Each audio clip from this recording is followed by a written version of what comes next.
Hey guys, this is Comic Uno, and today I'm doing Comic Uno's Best Comics of the Week, and of course this is the show where I review all the comics I've read this week in one show. We go least favorite to best pick of the week and everything in between, and at the end of the episode we talk about the viewer's pick of the week, so be sure to let me know your pick of the week in the comments for a chance to be featured in the episode.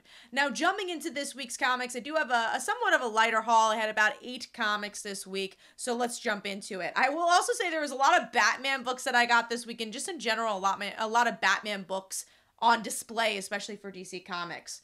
Now, moving into number 8 for me, that is the Amazing Spider-Man issue 81. This was, exactly what you think. It's just Miles Morales and Ben Reilly not really teaming up. You get a versus, and then the versus kind of turns into a team up at the end. It's not that butting heads in this episode, in this issue.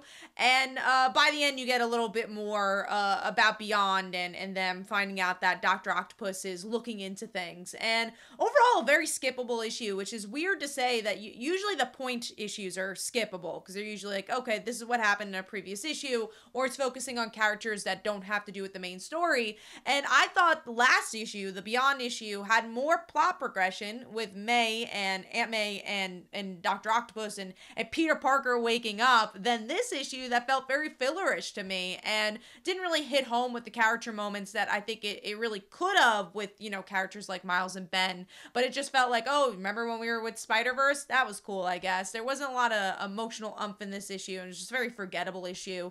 The artwork felt very blocky as well. So overall, giving that 2 stars, and that is number 8. Moving on to number 7, sad to see my Marvel book so low this week, but Hulk issue 2 is my number 7 pick. And Hulk, this has been an interesting series. Like, I love Donny Cates as a writer. I love Ryan Ottley as an artist. It brings a lot of Invincible vibes, especially because there's, like, a lot of space aspects here, a lot of action and blood in this issue. But there's not much story. It really just kind of moves with the action here. And then by the end, you get to see this other version of Bruce Banner. But it's so interesting that they really are delving into this new mythology post-Immortal Hulk, which, I don't love because I really liked Immortal Hulk. And I feel like we're jumping in the middle of a story. And I guess that's the thing I also didn't love about this issue. It kind of feels very convoluted because I'm like, who's this other Bruce Banner? Okay, let's like slow things down a little bit. I want to really get into what is this mythos and what is this new side of Hulk, where again I felt like this issue is just really actiony. Even though there's good action, it was just such a quick read. It was hard to digest and really get into this world. So overall I'm giving that 2.5 stars, and that is number 7. Moving on to number 6, which is Wonder Girl issue 6, and this was really a point A to point B issue. Wonder Girl gets out of the situation that she's in and gets into the front gates of where the other Wonder Girls are and being confronted by an army. So, artwork was so good for this book, especially for the more action side, and I really like seeing Donna and Cassie, and I know it's not technically their book, but those are the moments I enjoyed the most about this book, where again, I felt like this issue is kind of more spinning its wheels, where it's like, okay, Wonder Girl just needs to get to this spot. Let's get her there. There's some fun moments. Jerry's back again. I thought that happened rather quickly, but he's back. I'm glad that he's not dead. And there's some, good funny moments that are classic to Yara Flor, or classic. I know she's a newer character, but has already become classic to Yara Flor. But I like Donna. I like Cassie. I like the setup of the new Amazon tribe. So and that was cool. I just didn't think there was a lot of focus on that. But, I thought it was an okay issue. So overall, I'm going to give that 3 stars. Moving on to number 5, which is Batman Urban Legends issue 10. And, I was really excited for this book. I really liked the Tim Drake story overall. With his bisexuality, I really liked the previous stories there. And this issue with Tim, I felt like, there was definitely a good theme. I thought the artwork was a little weaker for this story than the previous stories. I don't know if it's the same artist or not, but for some reason it felt a little weaker. And with this, I really liked his relationship with Batman. We get to see, he is going back to this Robin role where, because Damian has left, so he's kind of regressing, and Dick Grayson's like, you shouldn't do that. You got to make yourself happy. It's impossible to make Bruce happy. So I like those moments, but the fight and the actual plot of who they're fighting wasn't as interesting to me. And also, we don't get a lot from Bernard and Tim, where obviously you leave up on that cliffhanger. I wanted to see more of their relationship, and even the coming out scene between Tim and Batman felt a little cut off. You get it from the middle of his coming out scene, and obviously it's a good scene. I like seeing, them have that conversation, but it just felt very short. And maybe because it's an anthology book, maybe if this was a bigger issue, we would have had more room. But it just felt like there was more story to tell there, and I just kind of felt like I was left on a cliffhanger, not knowing when we're going to get that next issue. The other two stories I'm not invested in, the Tweedledum and Tweedledee. And I want to make sure that's what they were called. Yes, Tweedledum and Tweedledee. And then Azrael, never liked him as a character, so I wasn't as invested in those two stories. The Nightwing story I thought was really good, but it's also something, we've seen in many Christmas stories. It's the, the Christmas past story, the Christmas present, and the Nightmare Christmas future, and what exactly Dick Grayson's going to do if he doesn't celebrate the holidays with his family and says, woe is me, but he misses Alfred, and I thought that was a good story. The artwork was good. I like the characters they utilized. You had Jason and Barbara, which were kind of the obvious characters, but then you have Stephanie and Cassandra that are used as well, and I just love seeing those characters in any Batman story. So overall, that was a fun one, even though, it's something we've definitely seen before with Dick Grayson. And I think with these anthology books, it's a little harder to have characters that already have such real estate in other comics. Like, this is a book about characters that don't have another series of their own. So I don't always love when, we're getting a Nightwing story, even though it's from a different creative team. We do have a Nightwing ongoing where maybe we could have like a Batwoman story, or again, a Tim story, where those characters we don't get to see on a monthly basis. So overall, giving that 3 stars. I thought it was an okay addition to Batman Urban Legends, but the stories I was expecting to have a lot of hype kind of let me down a little bit. So giving that 3 stars, and that is number 5.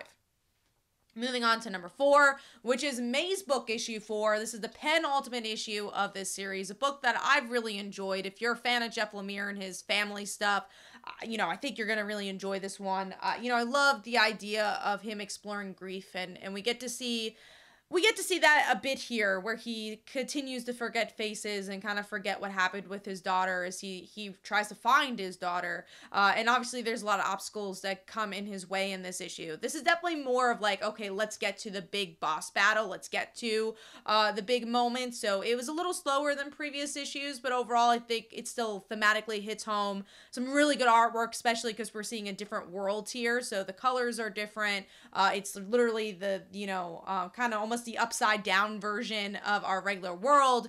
We get to see some characters connected to previous characters that we saw from the previous issues. So overall, I like this issue, and I definitely recommend this series. So giving that 3.5 stars, and that is number 4. Moving on to number 3, obviously a book I was very excited for, and that is Batgirls issue 1. I'm a huge Stephanie Brown fan, and I love Cassandra Cain as well. And, one thing I feel like with their friendship, it's always off screen, it's always off panel where we get to see moments from them. So to have a whole book about their friendship was so important. And I will say it feels a little more all ages. It's not completely adult. If you like Burnside, Batgirl kind of has not a similar vibe, but it definitely is trying to aim to a different audience, which, I think is a good idea to try to get new readers into this book. And, the moments that really shine for me is definitely what's the most important here. It's the connection between Cassandra and Steph. I think Steph, especially, her voice is really heard here, where, there's moments where you think maybe she's going to butt heads with Cass, and you're like, oh, well, I want the top bunk, and, I'm going to take it anyways because you're not going to be forceful about it. But there's never that moment. Steph is always like, oh, but if you want it, tell me, and you probably should have it one day. And she's always looking out for Cass in an emotional way. She's always upfront about like, oh, I want to kind of be a good friend to Cass, and they really have a good dynamic overall. I would actually say the Batgirl stuff is where I thought it didn't shine as much. I felt like the action superhero stuff was the more boring part of this issue, maybe because it's so connected to Fear State and storylines I haven't been enjoying from Batman. But I honestly like the more slice of life moments here, where they're just hanging out and learning to be even better friends than they are. I like that Barbara Gordon's kind of like their dad, I would say, because she hasn't mugged this as greatest dad. So, like, a parent, and they're Batman, but a bit more fun and a little less brooding. So I enjoyed that aspect. Again, the overall plot, I don't know where that's going to go and if it has to be so connected to Fear State.